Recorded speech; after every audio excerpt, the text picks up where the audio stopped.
जय हिंद दोस्तों, यूपीएससी हिंदी में आप सभी का बहुत बहुत स्वागत है। और जो लास्ट वीडियो अपलोड किया गया था तो उसमें काफ़ी साउंड की प्रॉब्लम आ रही थी। मतलब मैंने तो सुना, हालांकि मुझे सही लग रहा था ईयरफोन लगा के सुनने पे, लेकिन बहुत दिक्कत आ रही थी, काफ़ी कमेंट आ रहे थे, तो इस वजह से उस वीडियो को प्राइवेट कर दिया गया है। और मैं दूसरे वीडियो में जो आप लोग की मेन से रिलेटेड जो प्रॉब्लम्स हैं और जो बाकी चीज़ें वो अब डिस्कशन करने जा रहा हूँ। तो देखिए, पहले तो सबसे पहले जो लोग प्री क्वालिफाइड हुए हैं उनको बहुत बहुत शुभकामनाएं, और जो लोग नहीं क्वालिफाइड हुए हैं इस बात को समझिएगा, आज उनको थोड़ा ज़्यादा डाउन फील होगा। नो डाउट उनको ज़्यादा डाउन फील होगा। क्यों? पहला कारण कि यार खूब मेहनत किए थे, साल भर मेहनत किए थे, ठीक है, टेस्ट सीरीज भी लगाए थे, मॉक टेस्ट सारे दिए थे, एनालिसिस भी की थी, नोट्स भी बनाते थे, बहुत सारी चीज़ें की थी, लेकिन फिर भी रिजल्ट मन मुताबिक नहीं रहा। तो पहला एक गम तो रहता ही है, ठीक है, वो तो अपने आप में प्रॉब्लम होता ही है। और दूसरा ये गम होता है जब हम देखते हैं कि सामने वाले की खूब बड़ाई हो रही है, अरे ये प्री क्वालिफाइड हो गया, अरे कॉन्ग्रेचुलेशन भाई, कॉन्ग्रेचुलेशन भाई। तो 3 इडियट हमने देखा ही होगा, है ना, कि दोस्त फेल हो जाए तो दुख होता है, लेकिन दोस्त फर्स्ट आ जाए तो और ज़्यादा दुख होता है। तो वो यार ह्यूमन नेचर है, वो हमें थोड़ा दुख होता है और हम बहुत ज़्यादा अभी परेशानी में होते हैं।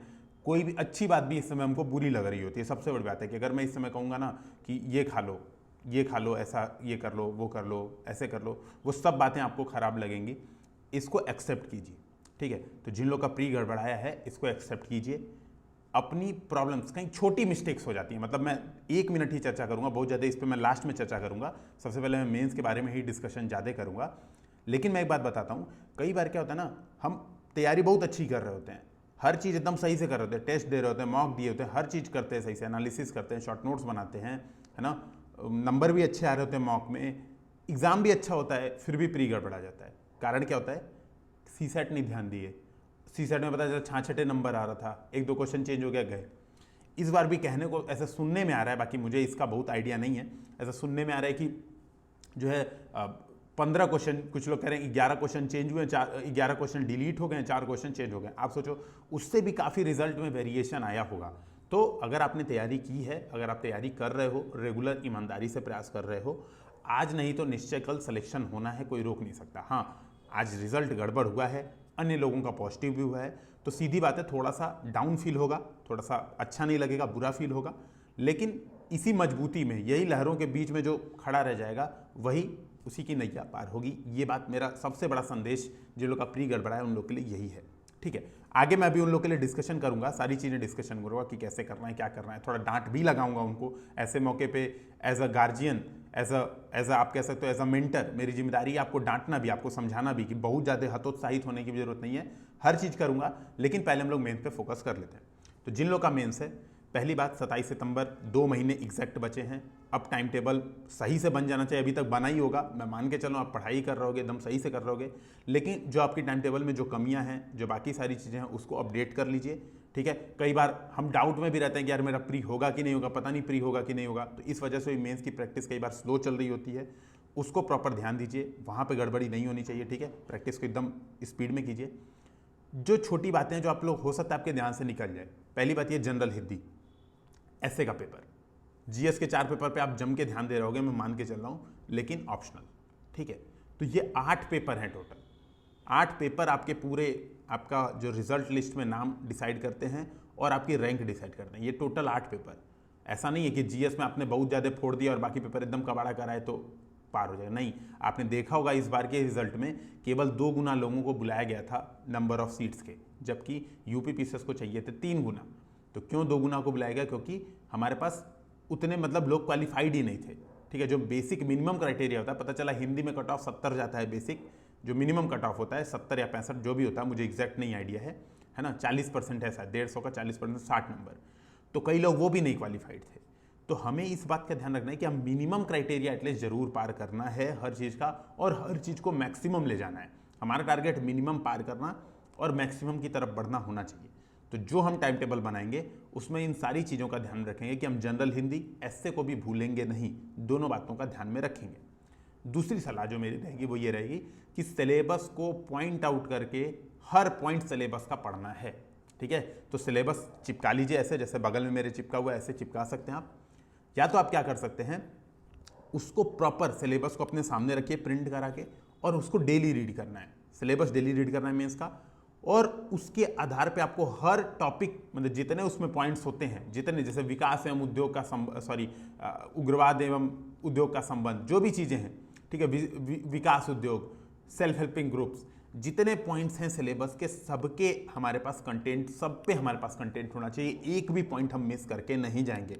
एग्जाम में हर पॉइंट्स बहुत इंपॉर्टेंट होते हैं। यूपीपीसीएस में यूपीएससी से 5-6 पॉइंट एक्स्ट्रा ही हैं, वो भी हमको कंप्लीट करके जाना है, ठीक है। जैसे सिंचाई व्यवस्था, उत्तर प्रदेश की सिंचाई व्यवस्था दी हुई है, उत्तर प्रदेश की सिंचाई व्यवस्था पढ़ के ही जाना है। हर बार क्वेश्चन यूपीपीसीएस बना रहा है, ठीक है। तो आपको क्या करना है, सिलेबस के पॉइंट वाइज तैयारी करनी है। दूसरी बात, ऑप्शनल पे खूब ध्यान देना है। ऑप्शनल पे खूब ध्यान देना। अभी मैं हिंदी लिटरेचर कैसे ऑप्शनल कंप्लीट करना है, मैं उस पर भी 2 मिनट डिस्कशन अलग से करूंगा। बाकी आप अपने अपने ऑप्शनल पे जरूर ध्यान दीजिए, ठीक है। तीसरी बात, proper 4 test at least 4 test mains के, मतलब GS 1, 2, 3, 4 एटलीस्ट 4 टेस्ट आपको सॉल्व करके प्रॉपर 3 घंटे में जाना है, ठीक है। तो ये भी एक रूल है, दिमाग में रखिएगा कि आप 3 घंटे में पेपर कंप्लीट कर पा रहे हैं कि नहीं, कि भैया हमारा पढ़ा तो खूब है, दुनिया भर की हमको जानकारी है, लेकिन हम 3 घंटे में पेपर ही नहीं अटेम्प्ट कर पाते हैं। तो ये भी बात आपको दिमाग में रखना है। अब मैं आता हूँ थोड़ा कंटेंट के लेवल पे, कि कंटेंट क्या क्या पढ़ना है जीएस के लिए, है ना। मैं ये नहीं बताऊंगा क्या क्या नहीं पढ़ना है, ये आपके ऊपर छोड़ दे रहा हूँ। क्या क्या आप पढ़ना है वो आपने डिसाइड किया होगा। मैं ये बता दे रहा हूँ कि ये चीज़ें नहीं छूटनी चाहिए, ठीक है। मैं ये बता दे रहा हूँ कि ये चीज़ें मत छोड़ना, बाकी आपको जो मर्जी आप जहाँ से मन करते वहाँ से पढ़ो, मुझे इसका कोई लेना देना नहीं है, ठीक है। तो पहली चीज़ ये PYQ, previous year question UPSC के, ठीक है। तो पहला हमारा जो नोट डाउन होगा वो होगा कि प्रीवियस ईयर क्वेश्चन यूपीएससी का हमारे पास होना चाहिए, सॉल्व्ड होना चाहिए। आप ये दृष्टि वाली ले सकते हो, ठीक है। दृष्टि की जो आती है, कई लोग मुझे गाली भी देते रहते हैं हमेशा कमेंट सेक्शन में कि सर आप दृष्टि की बहुत बुराई करते हो, तो देखो बढ़ाई भी कर दी, बहुत अच्छी है ये मेंस की जो सॉल्व्ड है ना। इसको आप लीजिए, रीडिंग लगाइए। कंटेंट लेवल पे बहुत अच्छा है, सॉल्यूशन लेवल पे बहुत अच्छा नहीं है, ठीक है। तो सॉल्यूशन लेवल पे बहुत अच्छा नहीं है, इवन कई क्वेश्चन में फ्रेमिंग भी गलत है, लेकिन जो अंदर कंटेंट है उसकी फ्रेमिंग आप अपने हिसाब से कर लोगे तो कंटेंट के लेवल पे भरपूर है।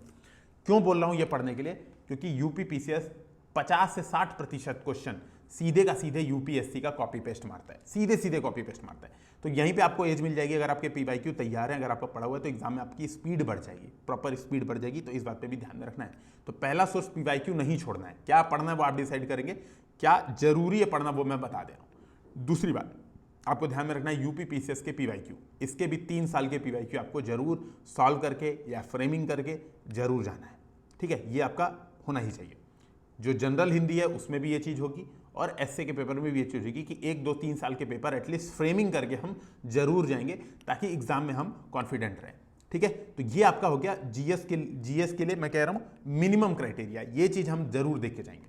इसके अलावा जीएस में एक चीज़ और रह जाती है, जो करंट अफेयर्स, कि सर करंट अफेयर्स के लिए क्या करें, ठीक है। तो करंट अफेयर्स में देखो दो करंट अफेयर्स है। एक है जनरल करंट अफेयर जो पूरे ऑल इंडिया लेवल पे है, एक है यूपी करंट अफेयर्स। अच्छा, यूपीपीसीएस का जब आप पेपर देखोगे, जीएस पेपर 1 देखोगे, जीएस पेपर 2 देखोगे, ठीक है, जीएस पेपर 3 देखोगे, जीएस पेपर 4 रखोगे, उसमें से 80% जो क्वेश्चन है वो जनरल करंट अफेयर्स बेस्ड है, ठीक है। जैसे आप देखोगे क्वेश्चन पूछ देता है, जैसे यूपीपीसीएस ने क्वेश्चन पूछा कि लोकसभा अध्यक्ष पे क्वेश्चन पूछा, यूपीपीसीएस ने मान लो क्वेश्चन पूछा लोकसभा उपाध्यक्ष पे क्वेश्चन पूछा, मान लो यूपीपीसीएस ने क्वेश्चन पूछा जीएस पेपर 2 में ये आपका जो WHO पे लास्ट ईयर क्वेश्चन आया था, WHO पे, ठीक है, WHO की भूमिका पे 2020 में क्वेश्चन आया था।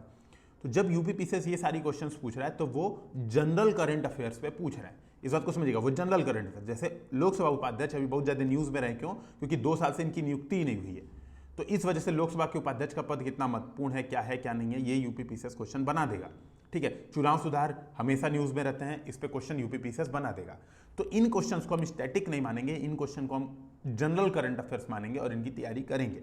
इसके लिए मेरे हिसाब से आप विजन आईएएस की जो मेंस 365 आती है उसको फॉलो कर सकते हो, क्योंकि आ भी गई है, 2-3 पॉलिटी आ गई है मेरे हिसाब से, साइंस एंड टेक आ गई, उसको फॉलो कर सकते हो आप लोग। मैंने उसके शॉर्ट नोट्स भी आपको बनाना बताया है, देखो मैंने यहाँ पे शॉर्ट नोट्स रखे भी हैं कुछ है ना। मैं शेयर भी करता रहूँगा समय समय पर, जितना मैं बनाऊंगा मैं शेयर भी करता रहूँगा। तो आप देखो इस तरह से इंडेक्स प्रिंट करा के शॉर्ट नोट्स भी बनाने हैं, ठीक है। तो शॉर्ट नोट्स भी बनाने हैं, तो ये शॉर्ट नोट्स मेरा भी जो बनेगा मैं शेयर करते रहूँगा, आप लोग टेलीग्राम चैनल पर रहिए, ठीक है। और बाकी आप लोग को खुद से भी बनाना है, ठीक है। तो शॉर्ट नोट्स बनाना है, उससे क्या होता है कि आपके दिमाग में चीज़ें रह जाती हैं और आप एग्जाम के टाइम में जल्दी से जल्दी रिवीजन कर पाते हो। ठीक है, जैसे आर्ट एंड कल्चर है, तो ये सारी चीज़ें यहाँ से कवर हो जाती हैं आपके करंट अफेयर से। जनरल करंट अफेयर के लिए आप मेंस 365 फॉलो कर सकते हो। अगर आपने कोई और सोर्स डिसाइड कर रखा है तो चेंज मत कीजिएगा, अपने सोर्स पे लगे रहिए, ठीक है, क्योंकि कोई जिम्मेदारी नहीं होती कि सर यहाँ से, जैसे अभी कई लोग क्वेश्चन पूछेंगे सर सारा तो कवर हो जाएगा ना, सर सारे क्वेश्चन यहाँ से आ जाएंगे ना। देखो ये चीज़ें मैं दावा नहीं कर सकता ना, कभी नहीं दावा कर सकता कि यहीं से सारी चीज़ें आएंगी, लेकिन आपने ये पढ़ा है, आप सारे क्वेश्चन अटेम्प्ट आराम से कर लोगे। भरोसा भी अंदर की एक चीज़ होती है यार। दूसरी बात है यूपी के करंट अफेयर्स। तो यूपी का जो करंट अफेयर्स है, मैं यही सजेशन दूंगा कि यूपी के करंट अफेयर्स के लिए जो यूपी स्पेसिफिक पॉइंट्स है, ठीक है, जो सिलेबस में यूपी स्पेसिफिक पॉइंट्स हैं उनको देख के जाइए। वहां से करंट अफेयर जैसे कुछ आप चाहें तो देखिए, एक तो है कि बना बनाए कहीं से मिल जाए, तो आप उससे दृष्टि की वेबसाइट, अभी थोड़ा 5 मिनट रुक जाइए आप लोग, ठीक है, आप कोई दृष्टि की वेबसाइट या फिर कोई और वेबसाइट फॉलो कर सकते हैं, वहाँ पे आपको बना बनाए करंट अफेयर्स मिल जाता है। लेकिन अगर आप मान लो, अगर आप थोड़ा सा इच्छुक हो यूपी करंट अफेयर्स पढ़ने के, तो आप यूपी गवर्नमेंट के कुछ वेबसाइट्स खोल के देख सकते हो, ठीक है, up.gov.in है शायद, समथिंग up.gov.in है, जो भी है वेबसाइट, एक बार यूपी गवर्नमेंट की वेबसाइट खोल के जो इंपॉर्टेंट स्कीम्स हैं वो देख लीजिए, जो बजट में स्कीम्स आई हैं वो जरूर देख लीजिए। तो इन पे क्वेश्चंस जो यूपी बेस्ड करंट अफेयर्स हैं वो बनते हैं। बाकी कोई भी एक मैगजीन जो यूपी स्पेसिफिक करंट अफेयर्स की है, छोटी मोटी चीज़ें जो बताती है वो ले लीजिए, मोर देन एनफ है। पीवाईक्यू देख लेंगे तो आपको अंदाजा लग जाएगा, हाँ यूपी बेस्ड करंट अफेयर्स है, क्वेश्चन यही पूछ रहा है। जैसे पर्यटन वाला, कि कौन से पर्यटन वाले शुरू किए गए, कौन सा क्या वाला शुरू किया गया, तो आप देखोगे वहीं से वो क्वेश्चन पूछ रहा है, तो इधर उधर भटकने की कोई जरूरत नहीं है, ठीक है। तो ये हो गया जीएस में आपका जनरल भी हो गया, स्टैटिक भी हो गया और करंट अफेयर्स भी हो गया, ठीक है। प्रैक्टिस करनी है, ये ध्यान में रखिएगा। जीएस में मैं एक बात बता देता हूं, ठीक है, इसको आप एडवर्टीजमेंट की तरह से भी ले सकते हैं, चाहिए तो पॉजिटिव भी ले सकते हैं, क्योंकि भैया जो लोग का मेंस हुआ है तो उन लोग को ये बात बतानी भी जरूरत है, ठीक है। पहली बात ये कि हम लोग भी जैसे ध्रुव बैच यहाँ पे चलाते हैं, हम लोग क्या कराते हैं जीएस के लिए, मैं वो भी बता दे रहा हूँ, नहीं तो कई लोग को इस पर भी प्रॉब्लम होती है। तो हम लोग जैसे ध्रुव बैच कराते हैं, तो ध्रुव बैच में हम लोग क्या कराते हैं, जितने सिलेबस के पॉइंट्स हैं सब पे हम लोग क्वेश्चन आंसर के फॉर्मेट में सबको कवर कराते हैं, ठीक है। पूरा सिलेबस के हर पॉइंट क्वेश्चन आंसर के फॉर्मेट में ध्रुव बैच में कवर किया जाता है। करंट अफेयर्स भी उसमें जो विजन आईएएस की जो मंथली मैगजीन है उसको भी करंट अफेयर्स के बेस में कवर किया जाता है। 15-20 क्वेश्चन जो इंपॉर्टेंट होते हैं एक मंथ के, वो वहाँ पे कवर किया जाता है, ठीक है। ध्रुव बैच में ये चीज़ हम लोग करवाते हैं। वहाँ पे आप लिखते नहीं हो, आपको बताया जाता है कि ये चीज़ें आंसर में लिखनी है, ये ग्राफ्स बनेंगे, डायग्राम बनेंगे, ये कंटेंट होना चाहिए, फैक्ट होना चाहिए, वहाँ पर ये चीज़ें आपको बताई जाती हैं।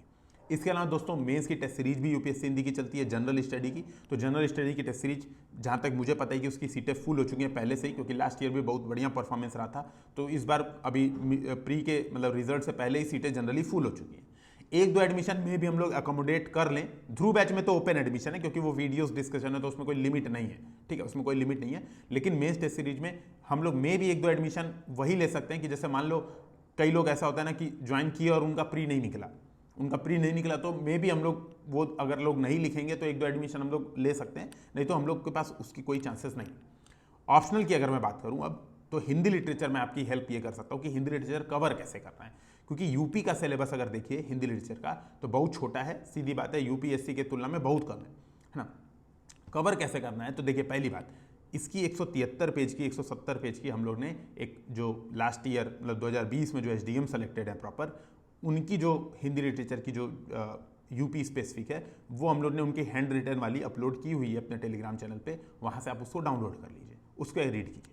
दूसरी बात, आपको सिलेबस के हर पॉइंट टच करके जाना है। जैसे कई चीज़ सिलेबस का पार्ट यूपीएससी से अलग है, जैसे अपभ्रंश, जैसे आप देखोगे पाली प्राकृत, सॉरी अपभ्रंश तो यूपीएससी में भी है, पाली प्राकृत आप देखोगे तो ये यूपी पीसीएस में, यह यूपीएससी में नहीं है। इसके अलावा कुछ कहानियाँ, जैसे आप देखोगे वो आकाशदीप है ना, आप देखोगे मतलब कुछ ऐसी कहानियाँ, वापसी, उषा प्रियंवदा, तो ये सब क्या है, कुछ कहानियाँ अलग हैं, वो हमको 5 की 5 कहानियाँ रीड करके उसके 1-1, 2-2 क्वेश्चन लगा के प्रॉपर जाना है। जो आलोचना वाला सेक्शन अलग है उसको प्रॉपर करके जाना है, जो सिलेबस अलग है। क्यों? क्योंकि यूपी पीसीएस वाले जो अलग वाले पॉइंट हैं वो जरूर पूछते हैं, ठीक है, इस बात का ध्यान में रखिएगा। तो ये आपको हिंदी के लिए करना है। उसके अलावा जैसे जो स्टैटिक पार्ट है, जैसे स्टैटिक मतलब जो बड़ा पार्ट है हिंदी लिटरेचर का, जैसे मान लो गोदान है या फिर मान लो उपन्यास, जो भी उपन्यास है सारे, तो मान लो वो आपको पढ़ना है, तो उसको पढ़ने का मैं तरीका एक बार बता दे रहा हूँ, उसको देख लीजिए। जैसे फॉर एग्जांपल मान लो आपको गोदान करना है, अब गोदान करना है तो एक आपके पास ऑप्शन ये है कि आपके पास 2 महीना बचा है, आप पहले 2 दिन लगा के गोदान पहले रीड करोगे। वो 600 पेज की 700 पेज की गोदान की जो किताब है वो पहले रीड करोगे। भाई 2 दिन लगेगा ही 600 पेज पढ़ने में, एटलीस्ट 1 दिन तो मिनिमम लगेगा, अगर आपने एक बार पढ़ी है तो भी 1 दिन लग ही जाएगा। और फिर आप क्या कहते हैं, आप उसके क्वेश्चन लगाओगे या उसको प्रैक्टिस करोगे। ठीक है, मेरे पास एक बेटर ऑप्शन है, सुन लीजिए पहले। ये बेटर ऑप्शन है कि आपने अगर एक बार पहले कभी गोदान पढ़ा हुआ है, अगर आपने पहले कभी गोदान पढ़ा हुआ है तो आपके दिमाग में कुछ ना कुछ तो थोड़ा बहुत होगा ही। आपके पास ये ऑप्शन है कि आप क्या करिए, इसके लिए जो ये आती है, जो आपके पास, आप सब लोग के पास होगी, ये जो बुकलेट्स हैं, है ना, ये जो बुकलेट्स हैं दृष्टि आईएएस की, तो इस बुकलेट में गोदान का व्याख्या, जैसे आप देखोगे ये गद्य खंड की जो बुकलेट है, ठीक है, बुकलेट नंबर 12 जैसे गद्य खंड की बुकलेट है, तो यहाँ पे आप देखोगे गोदान का व्याख्या कितना पार्ट में दिया है, पेज नंबर 5 से पेज नंबर 15, 10 पेज में व्याख्या दिया है। तो 10 ही पेज में व्याख्या दिया है। आपको क्या करना है, क्योंकि भाई व्याख्या भी पूछता ही है गद्य खंड में, एक पार्ट तो है ही कि आपके व्याख्या को आपको एक्सप्लेन तो करना ही है, 2 क्वेश्चन तो आपको लिखना ही है वहां पे, कंपलसरी है। तो इसको पहले कर लो। इसको पहले करने से होगा, जो कहानियां आपके दिमाग में रिकॉल हो जाएंगी, जो पात्र हैं कि भैया इसमें सिलिया इसी में थी कि कौन और उपन्यास में थी, धनिया गोबर इसी में थे कि कहीं और थे, हीरा इसी में था कि हीरा कहीं और था, वो सारी चीजें आपके दिमाग में आ जाएंगी। ठीक है, इस बात का दिमाग में रखिएगा कि ये जो है आप एक बार पहले रीड कर लेंगे, तब जाके जब आप क्वेश्चन अटेम्प्ट करेंगे तो आपके लिए बहुत ईजी हो जाएगा। तो पहले गद्य का व्याख्या खंड पहले ये वाला कर लीजिएगा। इसी तरह से पद्य में भी पहले व्याख्या खंड कर लीजिए, उसके बाद आप आंसर राइटिंग पे बैठिए, तो आपके दिमाग में एग्जांपल्स भी आ जाएंगे कि हाँ इस एग्जांपल को यहाँ पर देना है। ठीक है, तो ये हो गई हिंदी लिटरेचर। ठीक है, जनरल हिंदी और एस्से के लिए हम लोग अलग से सेशन करेंगे प्रॉपर। ठीक है, यहाँ पे आप लोग जुड़े रहिएगा, लाइक शेयर सब्सक्राइब को करते रहिएगा, उसके लिए हम लोग करेंगे। ठीक है, अब हम लोग आ जाते हैं इसके लिए, हिंदी लिटरेचर के लिए क्या हम लोग कुछ कर सकते हैं, यूपीएससी हिंदी कुछ कर सकती है। तो देखिए अभी हम लोग कुछ इसकी प्लानिंग नहीं कर रहे हैं, हिंदी लिटरेचर की कोई टेस्ट सीरीज नहीं कर रहे हैं। आप लोग जो भी मार्केट में अवेलेबल है उसको कर सकते हैं। इन केस हम लोग स्टार्ट करेंगे तब जब यहाँ से डिमांड आएगी तब। ठीक है, क्योंकि देखो ओपन भी हम लोग कर सकते थे, हम लोग ओपन मतलब चांस है कि हम लोग मे भी कुछ ओपन ही करवाएं, लेकिन ओपन पे व्यूज़ बहुत कम है, क्योंकि यह हमारे सोसाइटी में इवन पूरी यही समस्या है कि जब तक हम मेंस नहीं लिखते हैं तब तक हम मेंस के लिए पढ़ते नहीं हैं, है ना। अब भाई मेंस लिखने वाली जनसंख्या बहुत कम है, जैसे आप देखोगे 3300 लोग का ही रिजल्ट आया है, तो 3300 लोग में से हिंदी लिटरेचर कितने लोग होंगे, मैक्सिमम होंगे तो 300 होंगे। उन 300 में से यूपीएससी हिंदी को जानने वाले कितने होंगे, मैक्सिमम होंगे तो 30 होंगे, मैक्सिमम होंगे तो 30। अब वो 30 लोग के वीडियो देखने के लिए फ्री में पूरा 2 घंटा 1.5 घंटा बैठ के पढ़ना, उसको वीडियो बनाना, स्लाइड्स बनाना, वो यार वर्थ नहीं लगता है हमें भी। तो इसका यही है कि यार मेरे सजेशन यही है कि आप लोग अगर यहाँ से डिमांड आती है एटलीस्ट 150 लोगों की कि सर हम लोग क्रैश कोर्स या समथिंग कुछ करना चाहते हैं, तो हम लोग प्लानिंग कर लेंगे मे भी आपस में डिसाइड करके, नहीं तो कुछ हम लोग जो गाइडेंस लेक्चर है उसको यहाँ पे प्रोवाइड करते रहेंगे, उसको आप वहाँ पे जुड़े रहिएगा। अब जिन लोग का प्री नहीं हुआ है, ठीक है, जिन लोग का प्री गड़बड़ा गया है, तो उन लोग को क्या करना चाहिए। ठीक है, तो उन लोग को पहले तो यही करना चाहिए, 1-2 दिन फुल रिलैक्स लेना चाहिए। 2 कैटेगरी के लोग होते हैं जिन लोग का प्री नहीं हुआ है। पहले कैटेगरी के ये जो बाउंड्री पे थे, ठीक है, जो जेन्युइनली बाउंड्री पे थे कि भैया 86 आ रहा था, 87 क्वेश्चन सही हो रहे थे, है ना, और नहीं हुआ क्योंकि क्वेश्चन भी चेंज हुए, बहुत सारे कारण हैं चेंज होने के, है ना, नहीं हुआ। और दूसरा जिनको पहले से पता था कि भाई हम तो 60 को करके आए तो मेरा तो प्री ऐसे ही नहीं निकल रहा है, तो 2 कैटेगरी के लोग हैं। जो दूसरे कैटेगरी के लोग हैं जिनका 60 ही था, श्योर थे कि नहीं होना है, तो मुझे उम्मीद है और पूरा भरोसा है आप लोग के ऊपर कि आप लोगों ने तैयारी स्टार्ट कर दी होगी जम के। ठीक है, प्री की और बाकी आगे की सारी चीज़ों की आपने तैयारी स्टार्ट कर दी होगी। लेकिन जो लोग बाउंड्री पे थे और इस बार नहीं हुआ है, तो मैं कहूँगा आप लोग 2-3 दिन 4 दिन 1 हफ्ते तक रेस्ट एकदम डिजर्व करते हो। थोड़ा सा दिमाग को शांत चीज दीजिए, आराम कीजिए, ठीक है, और फिर वापस भिड़िए तैयारी पे। और उसमें आपको क्या करना है, अपने कुछ कुछ कमियों पे एनालाइज करना है। देखो आपने अगर 85-86 अगर आपने क्वेश्चन सही किए थे ना, तो आपके अंदर कमियां नहीं के बराबर है। ये तो मैं सीधे बोल रहा हूँ, क्योंकि यार एक बात ये भी ना कि भाई 3,000 लोग को देना है, तो 3,000 लोग को बाउंड्री पार कराना है, तो आप वहां पे मारे गए, है ना, वहां पे मारे गए कि आप उस बाउंड्री पार नहीं कर पाए। आपका नॉलेज भी अच्छा था, आपने प्रैक्टिस भी अच्छी की थी, आपने सब चीज़ अच्छा किया था, लेकिन वो तो यार मिनिमम, वो तो आप ऐसे ही है भाई। मान लो सारे बच्चे खूब अच्छा पढ़ लें और 3 लाख लोग फॉर्म, जो 3,30,000 लोग जो एग्जाम दिए थे, मान लो उसमें 3,30,000 के बराबर नॉलेज आ जाए और सब एकदम बढ़िया ही करने लगे, तो भी यार सबको तो प्री क्वालिफाई कराएंगे नहीं, उसमें भी कुछ ना कुछ तो क्राइटेरिया निकालेंगे ही हटाने का। तो आप वहां पे निपट गए हो, जो लोग बाउंड्री पे थे, मे भी आप यहां पर निपट गए हो। आपके पास बहुत ज्यादा इंप्रूवमेंट करने का नहीं है। आप इस बात को सोच के परेशान हो कि सर मेरे पास तो कुछ इंप्रूवमेंट करने का नहीं है, मैं क्या करूं, मैंने टेस्ट सीरीज भी दी थी, हर काम किया था। तो मैं वही कह रहा हूं, 4-5 दिन, हफ्ते दिन समय लेके सेल्फ एनालिसिस, आत्मावलोकन करना बहुत जरूरी है कि कमी कहां पर रह गई। ठीक है, कमी रह गई तो वो सही हो सकती है, ऐसी कोई बहुत बड़ी बात दुनिया में कुछ इसका ऐसा रॉकेट साइंस नहीं है कि कमी सही नहीं हो सकती। दूसरी बात, थोड़ा लक फैक्टर आ जाएगा तो आप प्री क्वालिफाई हो जाओगे। मेहनत से मत डिगो, ठीक है, रेगुलरिटी रखोगे तो समय लग सकता है। मैं वही कह रहा हूँ, भगवान के घर में देर है लेकिन अंधेर नहीं है, ये बात विश्वास करिएगा। तो 1 साल 2 साल 2.5 साल 3 साल मेहनत पे सिलेक्शन होता ही। आपने यूपीएससी में भी इवन आपने बहुत सारे ऐसे सक्सेस स्टोरी देखे होंगे, लास्ट अटेम्प्ट में 5 बार प्री नहीं क्वालिफाई है, लास्ट अटेम्प्ट में टॉप 100 में आ गए। तो ये चीज़ें होती हैं, आपके साथ भी होंगी, लेकिन लगातार लगे रहिए। वो लोग भी लगातार लगे हुए थे, ऐसा नहीं था कि हार मान के बैठ गए। तो हार मानना असली हार है, बजाय कि फेल होना। ठीक है, अगर आप हट जा रहे हो एग्जाम प्रोसेस से, आप भाग जा रहे हो, तो ये असली हार है, बजाय कि फेल होना। फेल तो एक पार्ट है यार, लाइफ का पार्ट है। हमें डीमोटिवेशन भी आता है, हमें मोटिवेशन भी आता है। ठीक है, तो घबराना नहीं है, लगे रहना है ना, और चीज़ों को ध्यान में रखना है।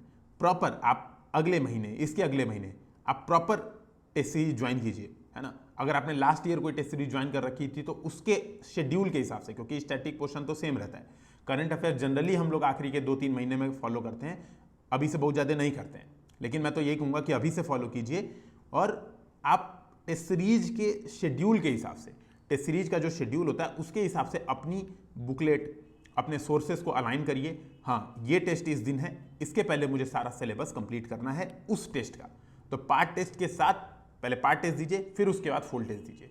ये तरीके से आप आगे बढ़िए। निश्चय ही मैं वही कह रहा हूँ कि देर है लेकिन अंधेर नहीं है। चाहे तो आप यूपीएससी हिंदी की भी टेस्ट सीरीज ज्वाइन कर सकते हैं। यूपीएससी हिंदी की भी प्री की टेस्ट सीरीज इस बार हम लोग ने और अपडेट करके लास्ट ईयर से एकदम अलग तरीके से, लास्ट ईयर के एकदम क्वेश्चन उसमें नहीं मिलेंगे, प्रॉपर अपडेटेड सॉल्यूशन के साथ। ओपन टेस्ट भी हम लोग काफ़ी कराते रहते हैं, हर महीने 1-2 ओपन टेस्ट होते रहते हैं। ठीक है, गूगल मीट के थ्रू होता है, ओएमआर शीट भी आपको मिलती है, तो आप एक बार ओपन टेस्ट भी देख सकते हैं कि क्वालिटी कैसी है।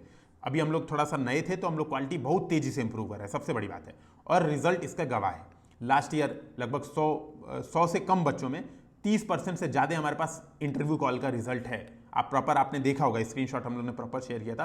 30% प्लस हम लोग का इंटरव्यू कॉल का मतलब है, जो लोग मेंस लिखे थे थ्रू बैच और बाकी चीज़ें करके 30% के आसपास ये, क्योंकि हमारे पास अभी ज़्यादा स्टूडेंट नहीं है ना, तो इस वजह से हम लोग का सिलेक्शन भी बहुत काफ़ी अच्छा रहा है। और प्री में भी बहुत बढ़िया सिलेक्शन क्राइटेरिया रहा है, बहुत अच्छा प्री में एडमिशन भी है, और प्री में रिजल्ट भी बहुत लोगों के आ रहे हैं। मैं ये नहीं कह रहा हूँ कि रिजल्ट हम लोग के कारण ही आ रहे हैं, रिजल्ट बच्चों की मेहनत से आ रहे हैं। ये तो एकदम हम लोग का रोल अगर मानो तो 1% से 2% रोल है। क्या रोल है? यही कि अलाइन हो जाती हैं चीज़ें, टाइमली हो जाती हैं चीज़ें, है ना, थोड़ा मोटिवेशन आ जाता है, बस यही रोल है। पढ़ना बच्चों को होता है, टेस्ट वही लगाते हैं, अलग रिसोर्सेज भी, इवन ज़रूरत पड़ने पे अलग रिसोर्सेज भी वही देखते हैं, तो अंततः सफलता उन्हीं के हाथ में होती है, सफलता हमारे हाथ में है ही नहीं। ठीक है, तो इन्हीं चीज़ों के साथ कुछ पॉजिटिव नोट्स पे हम लोग एंड करते हैं, फिर मिलते हैं। जय हिंद, जय भारत। उम्मीद है कि इस बार ऑडियो की भी प्रॉब्लम नहीं होगी।